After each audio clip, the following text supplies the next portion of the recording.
Chers bien-aimés, je vous adresse mes salutations affectueuses au nom de Jésus-Christ. Vous pouvez clairement voir ici une partie impressionnante du sanctuaire de Dieu. C'est ici, en ce lieu sacré et vénéré, que se trouve le sanctuaire sacré de Dieu.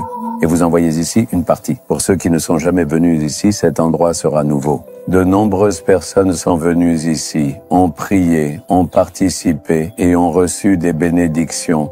Je crois que vous aussi, un jour dans votre vie, vous viendrez ici. Le Seigneur vous y amènera. Alors, quelle parole le Seigneur m'adresse-t-il en ce jour ? Dans votre vie, vous travaillez, vous vous donnez du mal, vous gagnez de l'argent, vous vous fatiguez, mais ce sont d'autres qui profitent de vos bénédictions, d'autres qui les emportent. Ceux-là partent à l'hôpital, ou bien des avocats s'en emparent. Et avec les procès, des centaines de milliers sont dépensés. Ensuite, il y a des pertes, des dommages. Et ce que j'ai gagné, quelqu'un d'autre le prend en me trompant. Beaucoup de gens sont touchés par ce genre de situation dans la vie quotidienne. Mais sais-tu ce que le Seigneur dit aujourd'hui ? Tu sais, dans Ésaïe chapitre 62, verset 8, « Je ne donnerai plus ton blé pour nourriture à tes ennemis. Jusqu'à présent, tes ennemis ont mangé ce que tu as gagné.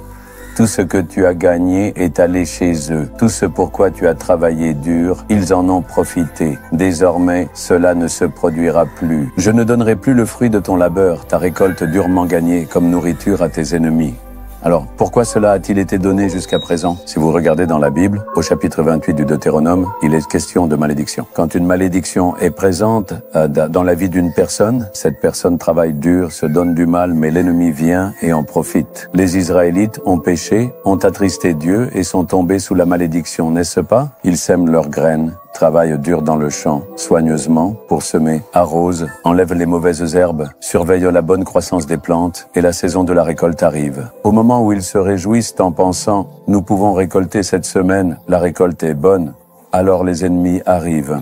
Ils viendront avec une armée, chasseront ces gens, récolteront eux-mêmes et emporteront cette bénédiction.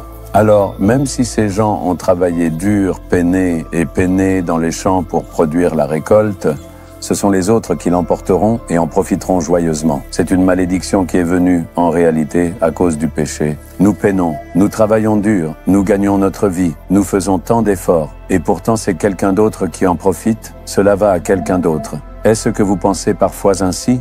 Parfois, cela peut être à cause du péché. Réfléchissez à vous-même, demandez-vous quel péché vous avez commis. Avez-vous attristé le Seigneur ? Avez-vous péché contre le Seigneur ? Repentez-vous et saisissez les pieds du Seigneur. Demandez pardon au Seigneur, implorez sa miséricorde. Si vous vous abandonnez ainsi au Seigneur, il ne laissera plus jamais l'ennemi prendre votre nourriture. Désormais, ses ennemis ne viendront plus jamais voler vos précieuses richesses. Il ne permettra pas de dépenses inutiles et l'argent que vous gagnez ne partira plus chez quelqu'un d'autre. Il a promis que vous mangerez le fruit de votre labeur pour que cela soit une bénédiction pour votre famille et c'est ainsi que cela se passera. Alors, il faut réfléchir et se demander, où est-ce que je me trompe? Quelle erreur ai-je commise? Priez-vous régulièrement? Méditez-vous correctement la Bible?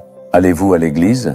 Donnez-vous la première place au Seigneur? Examinez-vous pour voir si vous avez donné de la place à quelque chose qui ne plaît pas au Seigneur et revenez vers lui en vous repentant. Ok, tu as accepté aujourd'hui.